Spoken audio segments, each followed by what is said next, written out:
Hello and welcome to Perspectives for Wednesday, September the 21st, 2016. I'm Deacon Pedro. We begin in Rome, where Pope Francis continued his catechesis on mercy. The Holy Father told those gathered in St. Peter's Square for today's general audience to be as merciful as the Lord, because that is the best way to be a sign, a channel, and a witness of His love. The catechesis was based on the reading from the Gospel of Luke, chapter 6, where the motto of the Year of Mercy comes from: be merciful, just as your Father is merciful. That passage continues: do not judge, and you will not be judged. Do not condemn, and you will not be condemned.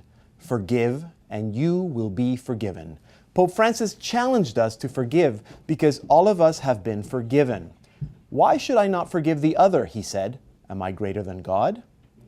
He also made the connection between forgiveness and love, explaining that by forgiving one another, we express the free gift of God's love and respond to Jesus' invitation to give freely of our own love. So don't forget, said the Pope as he concluded, mercy and gift, forgiveness and gift. That's how to make your hearts bigger and full of love. After the catechesis, the Holy Father recalled the 22nd World Alzheimer's Day marked today on the theme Remember Me.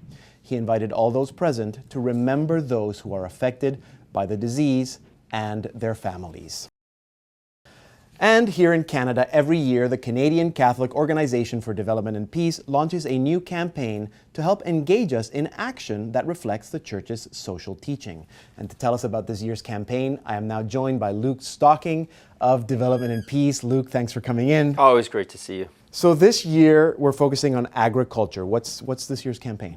Great. So the slogan of this year's campaign, or the title, is At the Heart of the Action. Mm-hmm. So we're celebrating 50 years this year as Development and Peace. Yes. And we have always, as Development and Peace, striven to be at the heart of the action in the world for justice, where we can best apply the social teachings of our faith. Agriculture right now, we feel, continues to be an important area to do that. Specifically, well, we all eat, right? Yes. So how do we best produce food in a way that respects creation, respects the human person, human dignity, really embodies what is now a new work of mercy, care for creation, Yes. right? Yes.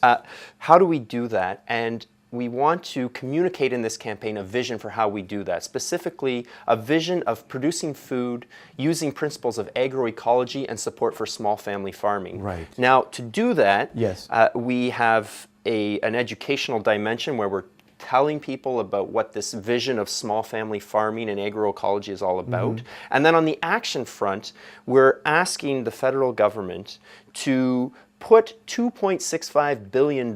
Which they've already pledged. Exactly. So I was going to say that, that sounds like, why would Development and Peace choose that amount specifically, $2.65 billion? Yes. So it's actually a continuation of last year's campaign. Last year, promise. exactly. Last year, in our postcard, we asked the federal government to make money available, resources available to support those most affected by climate change, which are the poor. They said, okay, here's $2.65 billion in funding by the year 2020.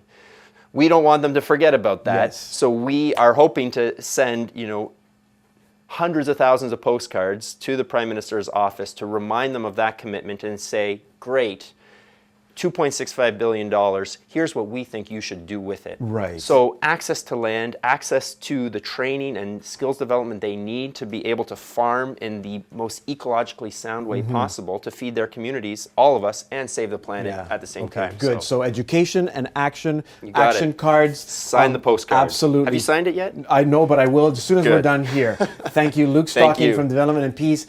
To learn more about Development and Peace and this year's campaign, go to their website, devp.org, and keep your eyes on our programming schedule here at Salt and Light to watch a special half-hour weekly edition of Perspectives, where Luke and I will go into much more detail about the work of Development and Peace and why we're focusing on family farming for this year's campaign. That's going to air in the coming weeks. Now, today we also remember one of the greatest spiritual thinkers of our time, Henry Nouwen. And we have been airing various programs on the life and work on Henry Nouwen this week, and you can learn more about that on our website. If you're watching us on our cable network, stay tuned for Catholic Focus. Coming up, The Way of the Heart. I will be remembering Henry Nouwen with two of his friends, Sister Sue Mosteller and Joe Egan. So that's coming right up, so don't go anywhere.